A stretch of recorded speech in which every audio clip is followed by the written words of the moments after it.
ওই নাফরমান চিৎকার করতে থাকবে, আল্লাহ দুনিয়ার মধ্যে আরেকবার পাঠান আল্লাহ, এখন আপনার হুকুম আর অমান্য করব না।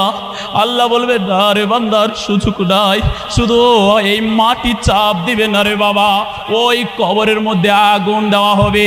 আরে কেমন আগুন জানো? আগুন দুনিয়ার কোনো সাধারণ আগুন নয়, দুনিয়ার কোনো সাধারণ আগুন নয়। জাহান্নামের আগুনের কালার ছিল প্রথম লাল, পরে ওই জাহান্নামের আগুনকে 1000 বছর পুরাইছে, পুরানোর পরে তার কালার হয়েছে সাদা। আরো 1000 বছর জ্বালাইছে, জ্বালানোর পরে তার কালার হয়েছে কালো। ওই জাহান্নামের আগুনে তো কালো, ওই জাহান্নামের আগুনের মধ্যে তোমাকে আমাকে ফেলাইয়া দিবে।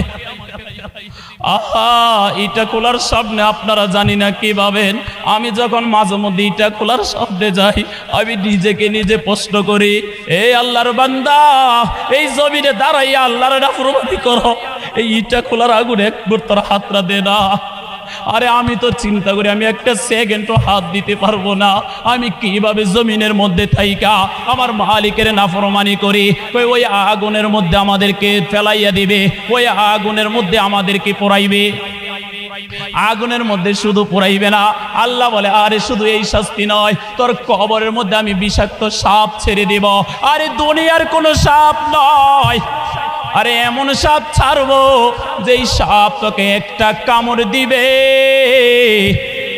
একটা কামড় দিলে 40 বছর পর্যন্ত তোর ব্যথা অনুভব করবি তুই। ওই সাপ কামড়াইতেই থাকবে, কামড়াইতেই থাকবে, কামড়াইতেই থাকবে।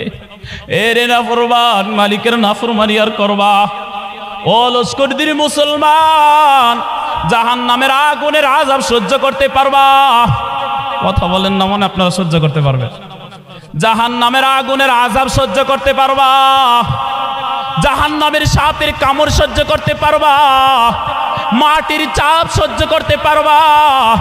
যদি মাটির চাপ সহ্য করতে না পারো, যদি জাহান্নামের আগুনের তাপ সহ্য করতে না পারো, যদি সাপের কামড় সহ্য করতে না পারো, আল্লাহর কাছে ওয়াদা করো, আল্লাহ এই জীবনে আর কখনো নামাজ ছাড়বো না। পারবো তো ইনশাআল্লাহ?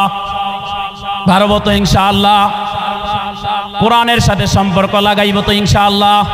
মাদ্রাসার সাথে সম্পর্ক লাগাইবে তো ইনশাআল্লাহ?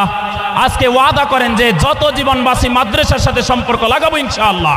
সবাই ওয়াদা করেন হাত তুলে যে যত জীবন বাঁচি এই মাদ্রাসার সাথে আমরা সম্পর্ক লাগাবো, আমাদের জান, আমাদের মাল, আমাদের সময় দিয়ে মাদ্রাসার সাথে সম্পর্ক লাগাবো তো ইনশাআল্লাহ।